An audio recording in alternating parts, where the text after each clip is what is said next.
Hey guys, welcome back. ಎಲ್ಲರೂ ಹೇಗಿದ್ದೀರಾ? Hope ಎಲ್ಲರೂ ಚೆನ್ನಾಗಿದ್ದೀರಾ ಅಂದ್ಕೊಂಡಿದ್ದೀರಿ. ಯಾರೆಲ್ಲ ಹೊಸದಾಗಿ ನನ್ನ ಚಾನಲ್ನ ನೋಡ್ತಾ ಇದ್ದೀರಾ, ಪ್ಲೀಸ್ ಸಬ್ಸ್ಕ್ರೈಬ್ ಮಾಡ್ಕೊಳ್ಳಿ, ಹಾಗೆ ಬೆಲ್ಲೈಕನ್ನು ಕೂಡ ಪ್ರೆಸ್ ಮಾಡ್ಕೊಳ್ಳಿ. ಇವತ್ತು ತುಂಬಾ ಟೇಸ್ಟಿಯಾಗಿರುವಂಥ ಹಿದ್ಕಿನ ಬೇಳೆನ ಬಳಸ್ಕೊಂಡು ವಡೆನ ಮಾಡೋದನ್ನು ತೋರಿಸ್ತಾ ಇದ್ದೀನಿ. ಮಸಾಲೆ ವಡೆನ ಹೇಗೆ ಮಾಡೋದು ಅಂತ ನೋಡ್ಕೊಳ್ಳೋಣ ಬನ್ನಿ. ನಾನು ಇಲ್ಲಿ ಒಂದು 2 ಕಪ್ ಆಗೋಷ್ಟು ಕಡಲೆಬೇಳೆನ ತೊಗೊಂಡು ಒಂದು 2 ಗಂಟೆಗಳ ಕಾಲ ನೆನೆಸಿಟ್ಕೊಂಡಿದ್ದೀನಿ.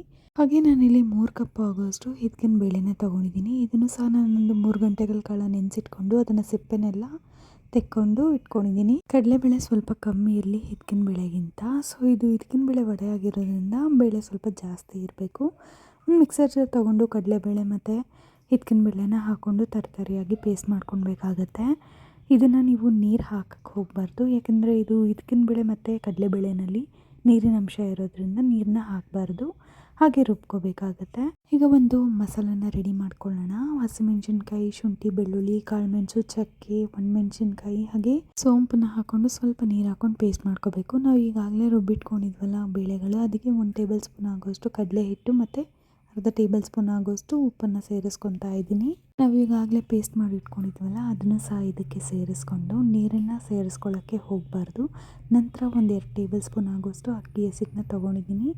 ಆನಂತರ ಈರುಳ್ಳಿ, ಸಬ್ಬಕ್ಕಿ ಸೊಪ್ಪು, ಕೊತ್ತಂಬರಿ ಸೊಪ್ಪು, ಕರಿಬೇವನ್ನು ಸೇರಿಸ್ಕೊಂಡು ನೀಟಾಗಿ ಮಿಕ್ಸ್ ಮಾಡ್ಕೊಳ್ಬೇಕಾಗತ್ತೆ. ಏಕೆಂದರೆ ನಾವು ನೀರನ್ನು ಯಾಕೆ ಬಳಸ್ತಾ ಇಲ್ಲ ಅಂತ ಹೇಳಿದ್ರೆ ಕಡಲೆಬೇಳೆ, ಹಿದ್ಕಬೇಳೆ ಮತ್ತು ಈರುಳ್ಳಿ, ಸೊಪ್ಪುಗಳೆಲ್ಲ ನೀರಿನ ಅಂಶ ಇರೋದ್ರಿಂದ ನಾವು ಇನ್ನಷ್ಟು ನೀರು ಹಾಕಿ ಮಾಡಿಕೊಂಡ್ರೆ ಒಡೆದೋಗ್ಬಿಡುತ್ತೆ, ವಡೆ ಚೆನ್ನಾಗಾಗೋದಿಲ್ಲ.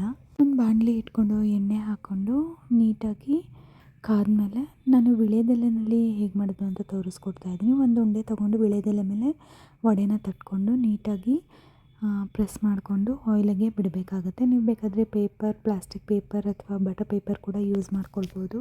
ನಾನಿಲ್ಲಿ ವೀಳ್ಯದೆಲೆನಲ್ಲಿ ಮಾಡ್ತಾ ಇದ್ದೀನಿ. ತುಂಬಾ ಟೇಸ್ಟಿಯಾಗಿರುತ್ತೆ. ಒಂದ್ಸತಿ ನೀವು ಟ್ರೈ ಮಾಡಿ ನೋಡಿ, ಪದೇ ಪದೇ ಮಾಡ್ಕೊಂಡು ತಿಂತೀರಾ, ಅಷ್ಟು ರುಚಿಯಾಗಿ ಬರುತ್ತೆ. ನಾರ್ಮಲ್ ವಡೆಗಿಂತ ಇದು ಒಂದು ಸ್ವಲ್ಪ ಡಿಫ್ರೆಂಟ್ ಆಗಿರುತ್ತೆ. ಆಯಿಲಲ್ಲಿ ವಡೆಗಳನ್ನ ಬಿಟ್ಟು ನೀಟಾಗಿ 2 ಕಡೆ ಬೇಯಿಸ್ಕೊಳ್ಬೇಕಾಗುತ್ತೆ, ಗೋಲ್ಡನ್ ಬ್ರೌನ್ ಬರೋವರೆಗೂ. ವಡೆ ಹಾಕಿದ ತಕ್ಷಣ ಟರ್ನ್ ಮಾಡೋಕ್ಕೆ ಹೋಗ್ಬಿಡಿ, ಒಂದು 5 ಸೆಕೆಂಡ್ಸ್ ಬಿಟ್ಟು ನಂತರ ಟರ್ನ್ ಮಾಡಬೇಕು, ಇಲ್ಲಾಂದರೆ ವಡೆಗಳು ಬ್ರೇಕ್ ಆಗೋ ಚಾನ್ಸಸ್ ಇರುತ್ತೆ. ಯಾವಾಗಲೂ ಒಂದೇ ಥರದೇ ವಡೆ ತಿಂದು ತಿಂದು ಬೋರ್ ಆಗಿದ್ದರೆ ಹಿದ್ಕಿನ ಬೇಳೆ ಸೀಸನಲ್ ಆಗಿರೋದ್ರಿಂದ ಹಿದ್ಕಿನ ಬೇಳೆನ ಬಳಸ್ಕೊಂಡು ಒಂದ್ಸತಿ ಮಾಡಿ ನೋಡಿ. ನಿಮಗೆ ಯಾವಾಗಲೇ ಅವರೆಕಾಯಿ ಬಂದರೂ ಇದೇ ವಡೆನೇ ಮಾಡ್ತೀರಾ, ಅಷ್ಟು ರುಚಿಯಾಗಿರುತ್ತೆ. ಸಿಂಪಲ್ ಇಂಗ್ರೀಡಿಯೆಂಟ್ಸು, ಬಟ್ ಟೇಸ್ಟ್ ಮಾತ್ರ ತುಂಬ ಚೆನ್ನಾಗಿರುತ್ತೆ.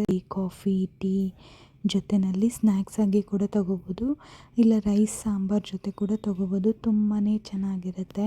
ಇದನ್ನು ಹಾಗೆ ಕೂಡ ತಿನ್ಬೋದು. ಟೇಸ್ಟ್ ಮಾತ್ರ ತುಂಬ ಚೆನ್ನಾಗಿರುತ್ತೆ. ಒಂದ್ಸರಿ ನೀವು ಟ್ರೈ ಮಾಡಿ ನೋಡಿ, ಆಮೇಲೆ ನನಗೆ ಕಮೆಂಟ್ ಮಾಡಿ ತಿಳಿಸಿ ಹೇಗೆ ಬಂತು ಅಂತ. ನೋಡಿ, 2 ಕಡೆ ನೀಟಾಗಿ ಬಂದಮೇಲೆ ಗೋಲ್ಡನ್ ಬ್ರೌನ್ ಆಗಿದೆ. ತೆಗೆದು ಎಣ್ಣೆ ಎಲ್ಲ ತೆಗೆದುಬಿಟ್ಟು ಒಂದು ಪ್ಲೇಟಿಗೆ ಹಾಕಿ ಎತ್ತಿಟ್ಕೊತಾ ಇದ್ದೀನಿ. ಹೀಗೆ ಎಲ್ಲ ವಡೆಗಳನ್ನು ಸಹ ತೆಕ್ಕೊಳ್ತಾ ಇದ್ದೀನಿ. ಎಲ್ಲ ವಡೆಗಳನ್ನು ಕರ್ಕೊಂಡಾಯಿತು. ನೋಡಿ, ಸರ್ವ್ ಮಾಡ್ಕೊತಾ ಇದ್ದೀನಿ. ವಡೆ ತುಂಬ ಚೆನ್ನಾಗಿದೆ, ಆಮೇಲೆ ಕ್ರಿಸ್ಪಿಯಾಗಿ ಒಳಗಡೆ ಸಾಫ್ಟ್ ಆಗಿದೆ. ನಾವು ಅಕ್ಕಿ ಹಸಿಟ್ಟು ಬಳಸಿರೋದ್ರಿಂದ ತುಂಬ ಕ್ರಿಸ್ಪಿಯಾಗಿ ಬಂದಿದೆ. ನೀವು ಒಂದ್ಸರಿ ಟ್ರೈ ಮಾಡಿ ನೋಡಿ. ಇನ್ನಷ್ಟು ಹೆಲ್ದಿ ರೆಸಿಪೀಸ್ಗಾಗಿ ನನ್ನ ಚಾನಲ್ನ ಫಾಲೋ ಮಾಡೋದನ್ನು ಮರಿಬೇಡಿ. Thank you for watching. Bye.